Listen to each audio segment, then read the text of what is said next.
tué, il est tombé martyr. Le prophète sallam a été profondément attristé. Pourquoi? Ja'far n'était pas un homme ordinaire. Cet homme était un héros, un stratège, un orateur éloquent, un grand prédicateur.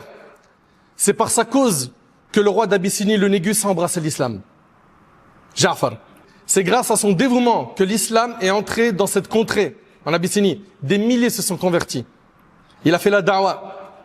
C'était quelqu'un qui avait un désir sincère de guider les autres vers le bonheur ici-bas et dans l'au-delà. Et quand on parle de Ja'far ibn Abi Talib, on pense à tout cela. Quand on parle de Sa'd ibn Mu'adh, on pense à tout ce que vous venez d'entendre. Lorsqu'on parle d'Abu Bakr, on se rappelle tout ce qu'il a sacrifié pour le dîn d'Allah subhanahu wa ta'ala. Lorsqu'on parle de Omar, radiyallahu anhu, pareil, le prophète sallam, il a même dit, s'il y avait eu un prophète après moi, ça aurait été Omar. Voilà ce qu'on a retenu de nos pieux prédécesseurs. Des braves, des gens qui ont propagé le bien, des gens qui ont été utiles, qui ont sacrifié pour le dîn d'Allah. Quant à vous et moi, qu'est-ce qu'on a fait pour le dîn? Si l'ange de la mort vient prendre notre âme tout de suite, à quoi ressemble notre bagage avec lequel on va rencontrer Allah? Qu'est-ce que les gens retiendront de nous? La troisième et dernière histoire, c'est l'histoire de Abdurrahman al-Sumayt, qui est né en 1947. Et j'ai fait exprès de ramener une histoire contemporaine. Pourquoi? Parce qu'à chaque fois qu'on parle des compagnons, on a beaucoup de gens qui disent « Mais là, t'es en train de parler des compagnons. Nous, on n'est pas des compagnons. Nous, on est loin de ce monde. Là, tu parles des compagnons. C'est trop haut pour nous. C'est trop haut. Ça reste nos modèles. Fais le nécessaire pour suivre leur chemin. » Et cette histoire-là, la dernière, c'est l'histoire de Abdurrahman al-Sumayt. Il est né en 1947 au Koweït. C'est une histoire donc récente. C'était quelqu'un qui aimait la lecture depuis son enfance. Il excelle dans les études. Il obtient une note qui le qualifie pour étudier la médecine. Il a donc étudié la médecine dans les universités d'Irak, du Royaume-Uni et du Canada pour se spécialiser dans les maladies intestinales. Il était au Koweït. Il vivait très bien avec sa femme. Puis, ils ont eu une opportunité d'aller en Afrique pour faire des projets humanitaires. Lorsqu'il est arrivé là-bas et qu'il a vu la situation de ses frères et de ses sœurs sur place, il avait deux choix. Rentrer chez lui et vivre le confort ou rester et sacrifier et abandonner le confort pour être utile, pour apporter quelque chose. Et il a choisi la deuxième option, de rester en Afrique. Cet homme-là a énormément sacrifié. Énormément sacrifié. Il a construit beaucoup en Afrique. Des écoles, des orphelinats, des mosquées, des hôpitaux. Il s'est déplacé de pays en pays. Plusieurs fois, il a échappé à la mort.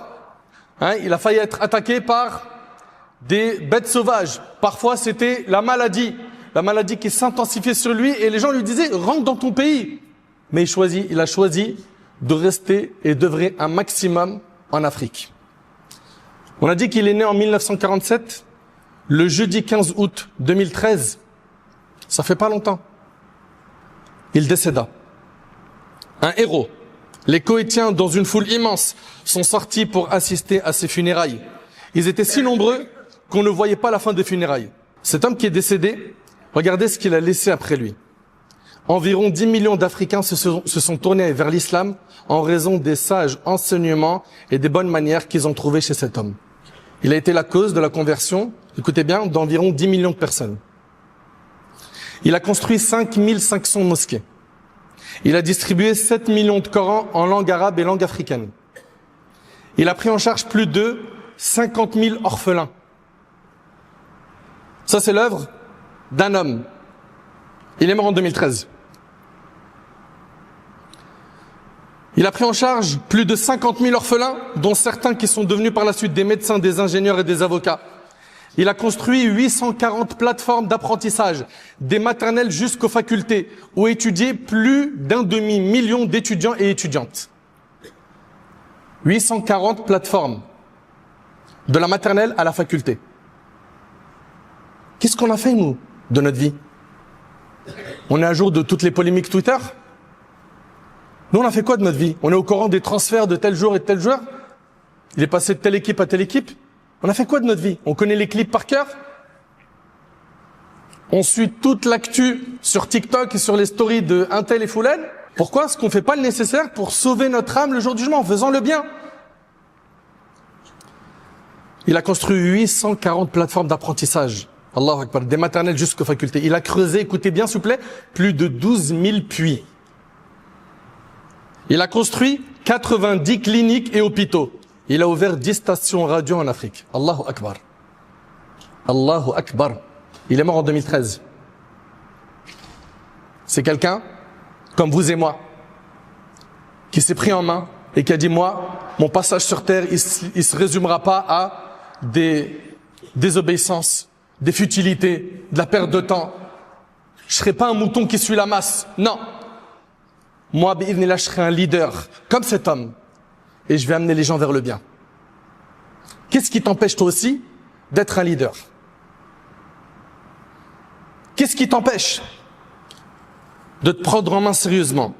Vous savez, si on n'occupe pas notre temps avec ce qui est utile, on risque de regretter amèrement le jour du jugement. Allah Ta'ala dit « Afara'ayta immatta'nahum sinin, thumma ja'ahum ma kanu yu'adun, ma aghna anhum ma kanu yumatta'un. » Vois, si nous leur permettions de jouir de la vie d'ici-bas, des années durant, et que survienne ensuite ce dont on les menaçait, à quoi leur servirait ce dont ils jouissaient?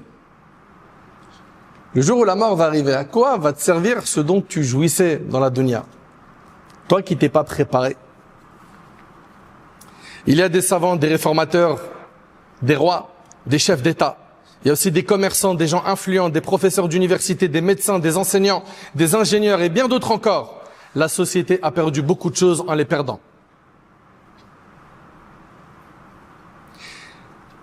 Les communautés ont perdu les actes de bienfaisance qu'ils accomplissaient. Et il y a aussi des gens simples, modestes, ordinaires.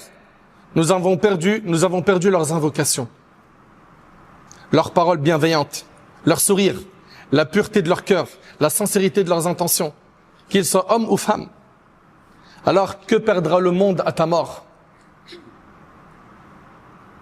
Que perdra le monde à ta mort? Wallah, quand je pense à tous ces frères et ces sœurs qui perdent leur temps, qui tuent leur temps, ils le détruisent dans les péchés, dans les futilités. On en est même arrivé à un stade où il y a des gens qui regardent des gens jouer aux jeux vidéo. Ils jouent pas. Non. Ils regardent quelqu'un qui joue sur YouTube à des jeux vidéo. C'est incroyable, subhanallah. Allahu Akbar. Mes frères, mes sœurs, prenez-vous en main sérieusement. Le temps, il passe vite. Et la mort, elle prévient pas. Qu'est-ce que tu as fait pour ton dîn? Qu'est-ce que tu as fait pour la Ummah? Les gens sont-ils en sécurité face à ta langue et ta main? As-tu été la cause du mal ou du tort envers quelqu'un? As-tu été la cause d'une injustice, de son sang versé? Ou ne serait-ce que par une mauvaise parole? As-tu défendu la vérité, même si elle était amère? Nous devons tous tirer profit de nos vies.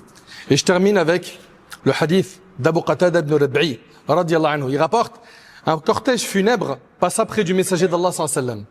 Il y a un cortège funèbre qui est passé devant le prophète sallallahu alayhi wa sallam. Le prophète sallallahu alayhi wa sallam a dit, soulagement ou débarras.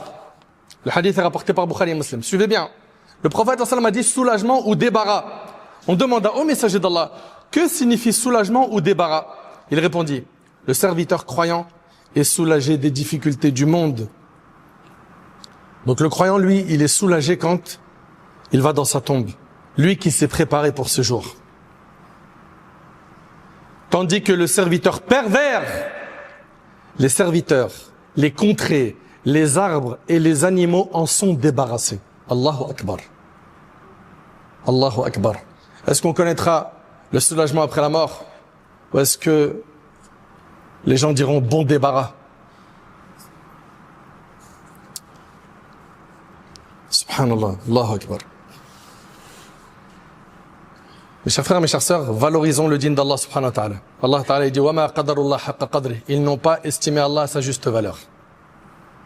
Rappelons-nous qu'on n'a pas été créé comme ça sans but, que le temps est très limité et qu'il va falloir se préparer pour l'autre vie afin d'être parmi les victorieux le jour du jugement. Dans le cas contraire, tes regrets ne serviront à rien le jour du jugement. À quoi se résumera ton passage sur terre? C'est une question, je veux que tu y réfléchis et qu'à partir d'aujourd'hui, tu te prends en main et que ça puisse te provoquer un déclic pour que tu sois la meilleure version de toi-même, que tu changes et que tu ne sois plus dans l'insouciance et dans le péché. Au lieu d'être quelqu'un qui suit la masse bêtement, sois un leader qui tire les gens vers le bien. J'implore Allah subhanahu wa ta'ala de faire de nous des pieux. J'implore Allah tabarak wa ta'ala de nous pardonner nos manquements. J'implore Allah subhanahu wa ta'ala de nous accorder la véracité dans les paroles et les actions. Salat.